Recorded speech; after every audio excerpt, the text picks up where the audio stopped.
Hey, good morning. Guess what, guys? It is Science Saturday, and we are in a new location. And I'm going to start off Science Saturday today by introducing myself, because after 6 years, it's finally time you knew my name, right? No, that's just kidding. You guys know my name. But today is Science Saturday's 6-year anniversary. Can you believe that?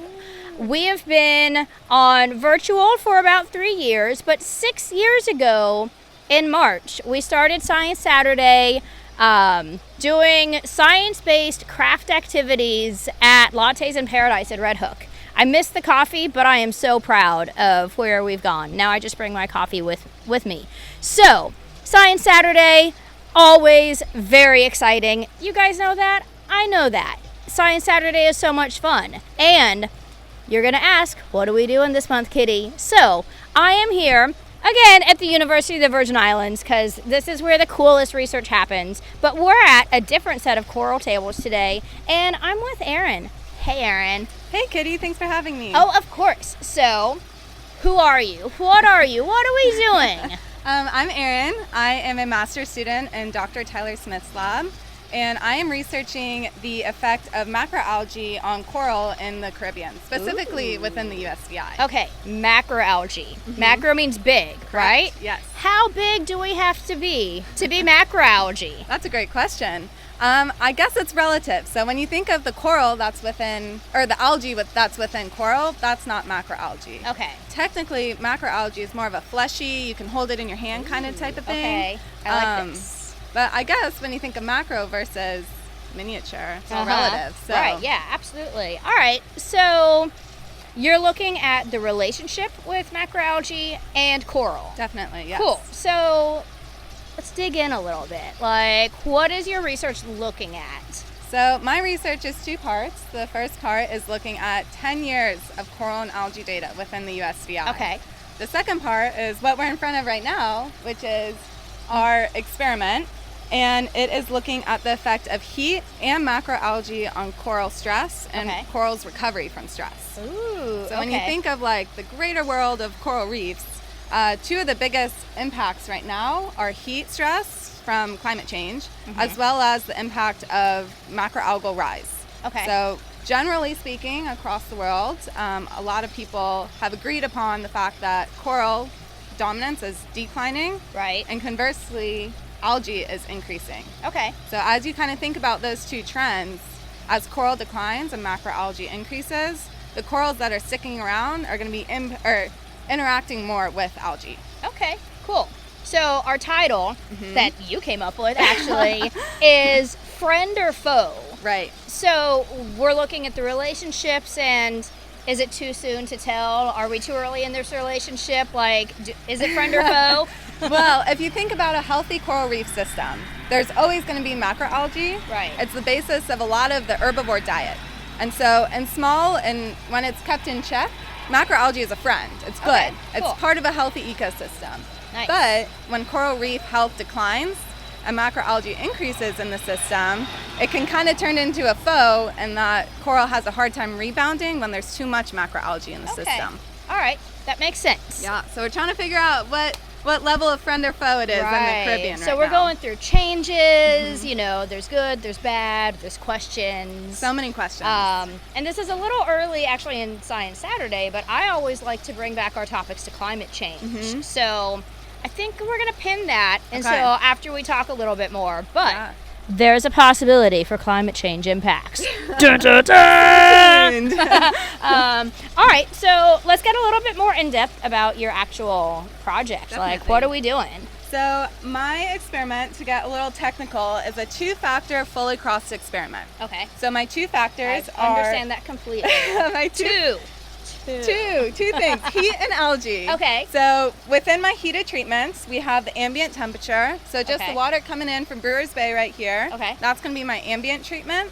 And then my heated treatment is ambient water plus about 2 degrees Celsius. Okay, so half of my treatments are going to be normal water temperature. Half of my treatments are going to be heated temperature. Okay, so 2 degrees Celsius. I just want to pause on this really quickly because a lot of people are saying that 2 degrees is like the breaking point. This is what research, and I've heard a lot of people say like, no big deal. What's 2 degrees? But we're talking about Celsius, not Fahrenheit, which is what all the listening Americans love, Fahrenheit. So 2 degrees Celsius is what, like?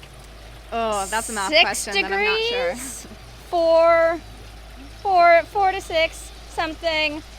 Joe is behind the camera making hand signals, trying to make me do math. I'm not. You can't make me do math. And so this is, I just want to say, this is, I mean, it's a small difference, but it's bigger than 2 degrees sound. So, all right, we're going to keep going. Yeah, so, and corals are super sensitive animals. Right. And so when you think of 2 degrees or 4 degrees, if you're thinking Fahrenheit, that's a huge difference to them. Okay.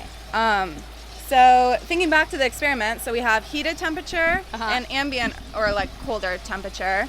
And then we also have the second treatment of macroalgal presence. Okay. So I'm using Lobophora as my macroalgae. Lobophora. And so half of my corals will have Lobophora, and it will be overlaid the coral, so a physical interaction.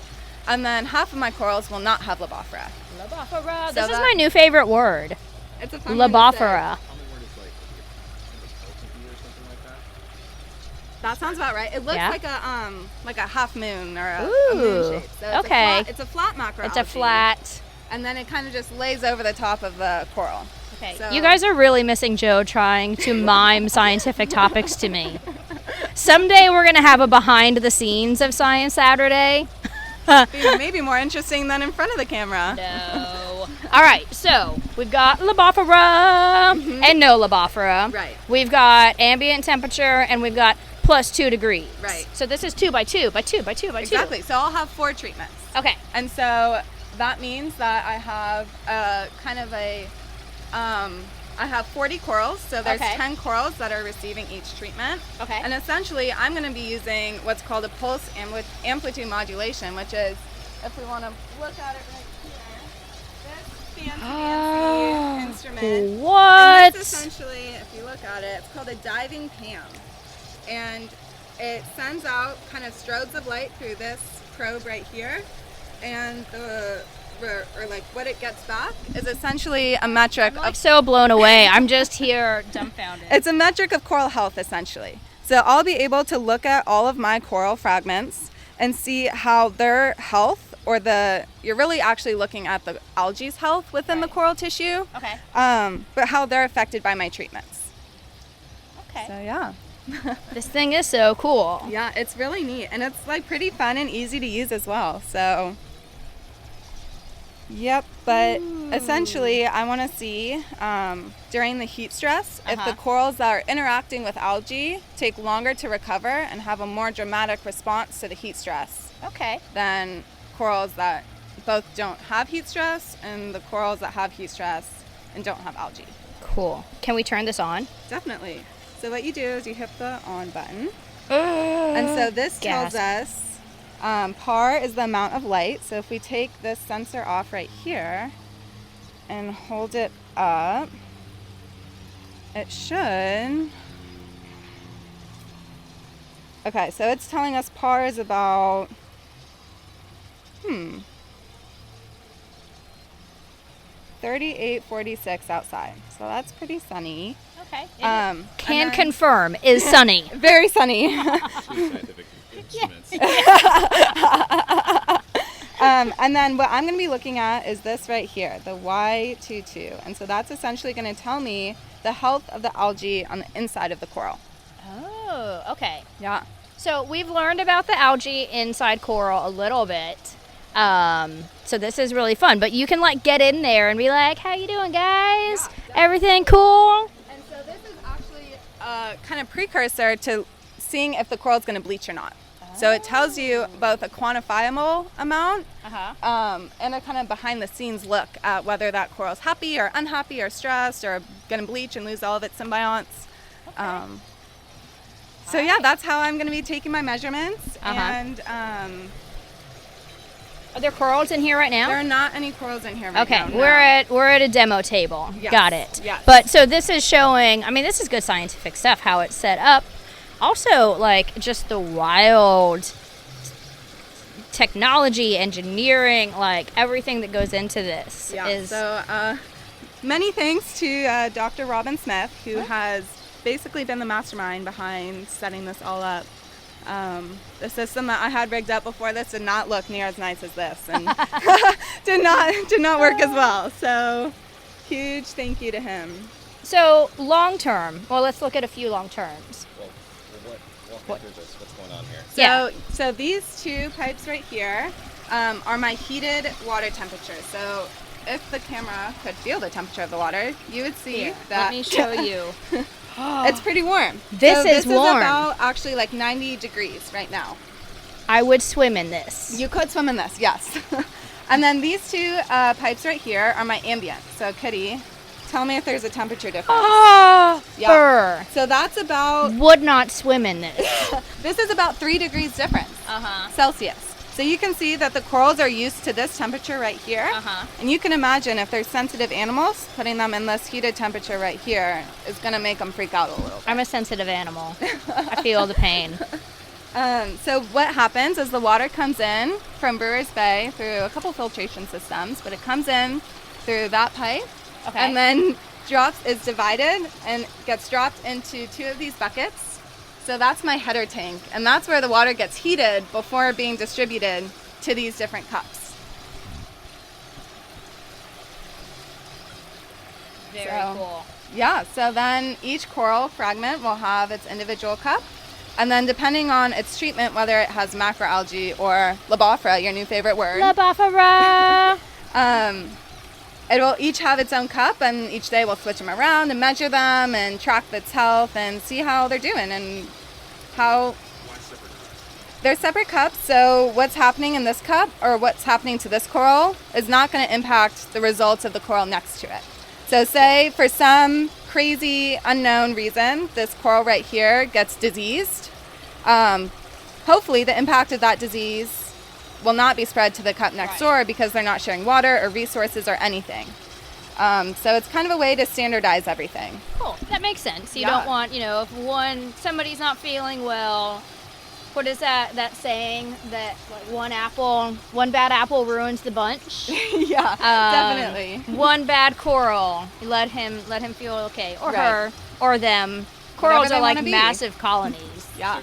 So Kitty, we've seen in other Science Saturdays tables like.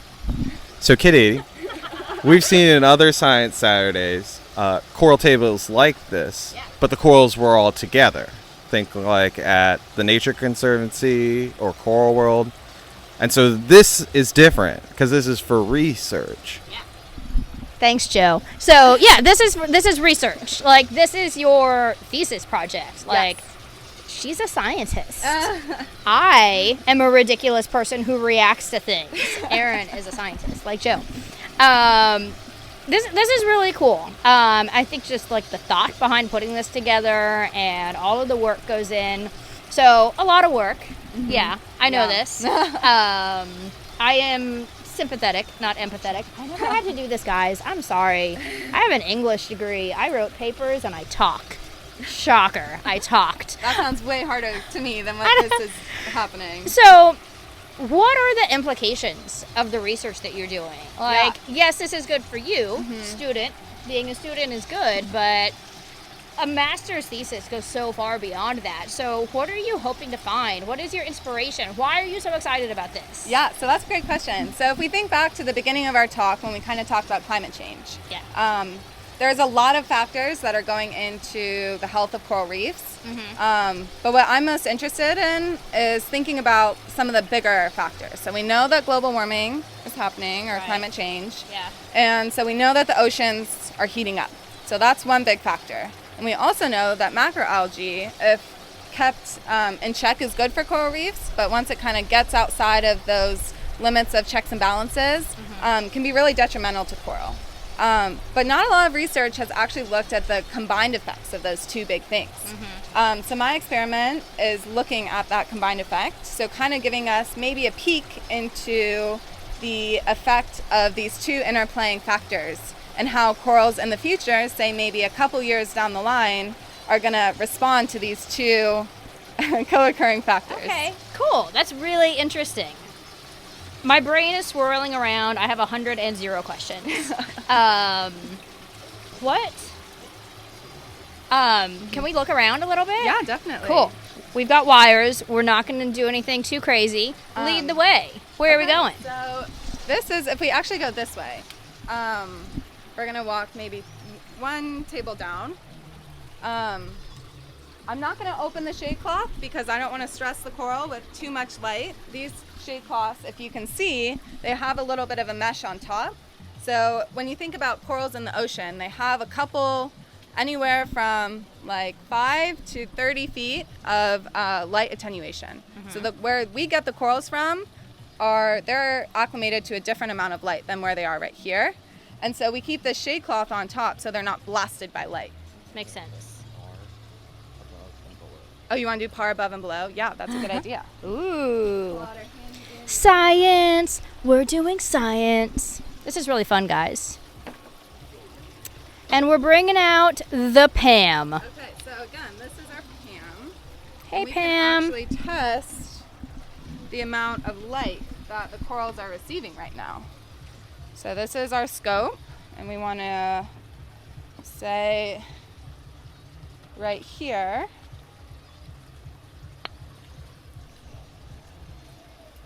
So remember 3873. 387. So that's our Pam above. And then Kitty, be my scientist and hit the saturation start button.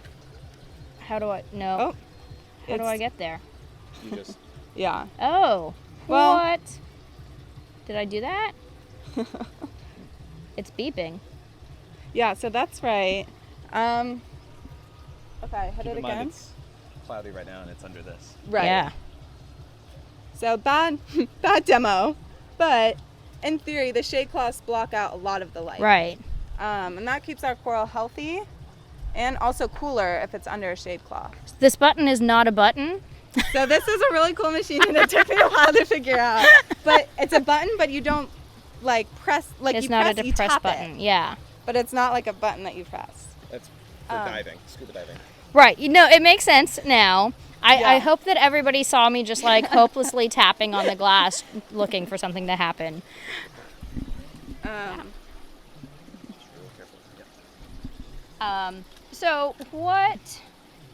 So we're going to learn about there's so many things here. I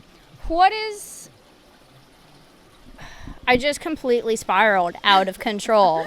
I'm still trying to tap that button desperately in my mind. I don't get embarrassed. I'm just going to relive that for a while. It's all on video, so you can watch it as many times as you want. Yay. But what are some Right. other things you can do with this Pam? Yeah. You can do a lot of things. To be honest, I've just mastered the one button that I push. But there's a lot of things you can do. I believe you can do spectroscopy, which is another evaluation of light. At different lights. So it gives you the spectrum, and it can tell you, I believe, what's being experienced in that coral. Okay. But this instrument is wildly above my level of comprehension. But you can take it underwater, so I that's mean, pretty awesome. the magic of technology, I think, is believing that it's magic. I had a little bit of a moment where I could not believe that sound went through my headphones yesterday. That was fun. Why does sound go through headphones? Don't answer, Joe. It's okay. It's okay. But yeah, so equipment like this, like, if you had asked me, hey, how would you measure the quality of light? And I'd be like, I don't know, put your hand out. It's amazing. And it's so cool that you get to use this in your research and learn about it. So, It's used worldwide. Like Yeah. everyone uses. Yes. everyone. Yeah. It's only me who didn't know. All right, so what else do you want people to know about the implications of your research? Well, I guess we could touch on the second half of my thesis. Yeah. So the second half of my thesis is looking at the Territorial Coral Reef Monitoring Program dataset. T-crimp. T-crimp. I know that one. Yes. So T-crimp is this massive dataset. We have 33, I believe actually 34 sites across the USVI. So we have the northern USVI, which is St. Thomas and St. John, and then we also have St. Croix. So we have a smattering of sites that kind of are an attempt to be a holistic understanding of coral reefs across the Virgin Islands. Okay. So we have those nearshore reefs, so for example, Brewers right here in front of us. And then we also have mesophotic sites, which are deep coral sites at about 65 meters of depth. Okay. So these sites are really unique because not only are they really hard to access because you have to have specialty diving to get there, but they have all sorts of different species of coral or different like conglomerates of coral and all of that kind of stuff. I like that, conglomerates of coral. And so my research is looking at trends across these coral and both algal communities. So I'm looking all the way back in 2001. And Joe is very familiar with my love of R and coding of this data set. Looking at how these communities have changed, what biophysical factors are affecting these communities the most across these 10 years of data, and how interactions between coral and algae have changed across these 10 years. Ooh, interesting. Yeah, so so what Joe just said is we have the big view through the data set, the 10 years of data, and then we have a more granular, specific view of the heat and macroalgae experiment. That's super cool. So, looking over 10 years of data, super fun? Yes. Yes. I'm a data nerd and I love it, but definitely those little nuances of R can hold you up for a while. Okay, what is R? R is a statistical programming, essentially interface, in that it's really manipulative and that you can tell it to run specific tests or ways you want to visualize data. And it's essentially Excel ramped up, like 100%. I was going to say, I can make a solid pie chart. So it's a really neat program. You can do a lot of stuff with it. I wouldn't be able to do my data analysis that I'm doing for my T-crimp project in Excel. There's too many variables, there's too many things that I have to manipulate. And so R is a great way to do that. That's Steep really learning cool. curve. Where did you learn R? Where did I learn R? I learned R at UVI. Joe Townsend has helped me a lot with R. So this is not what he was pushing for. I know. But please do go on. What Credit did Joe teach you to do? Yeah, so at the master's program here at UVI, the Master's in Marine and Environmental Science, that's where I'm a student. And the first year you take classes, and one of those classes is statistics and programming. Okay. So you do kind of an intensive couple of semesters of learning how to run different statistical programs or tests or whatever you need to do.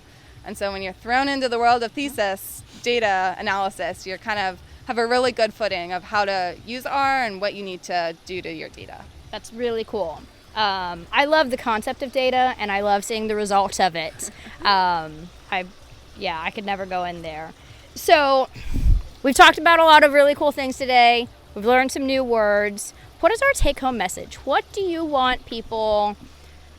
Okay, 2 questions.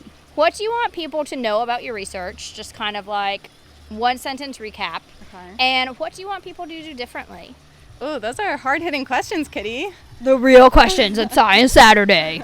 What What do you want people to know? Yeah. do I want people to know? Well, I think just as we talked about earlier today, the delicate nature of corals. Okay. So they are immensely important for not just coastal ecosystems, but worldwide. Right. And when you think about those 2 degrees change that I'm going to be manipulating and hopefully stressing corals out with.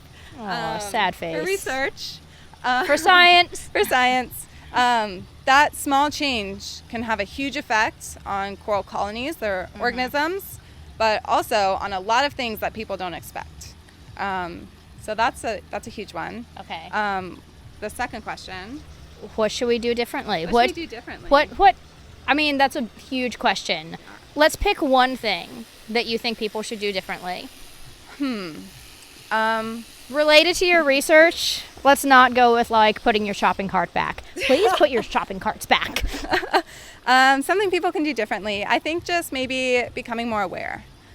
So realizing that every small decision or move you make has the potential to influence systems like these. So we're extremely affected by this on the ridge to reef format of that we live on an island, and what someone does on the top of the mountain is directly going to affect what happens in the ocean. Yeah, absolutely. But thinking of maybe if you live in a city, if you don't pick up that piece of litter on the ground, that could get in a storm drain and head to the bay or the ocean or wherever. So just being more conscientious. Cool. I love it. This was so exciting. This was so much fun. This was so interesting. Erin, thank you so much. Thanks for having I had me. so much fun. Thank you guys for celebrating the 6-year anniversary with us. What are we doing next month? Who knows? I don't know. It's a mystery for all of us. So thank you. Have an amazing day. And to my coworkers on the beach doing Battle of the Agencies, we're in it to win it. Have a wonderful weekend.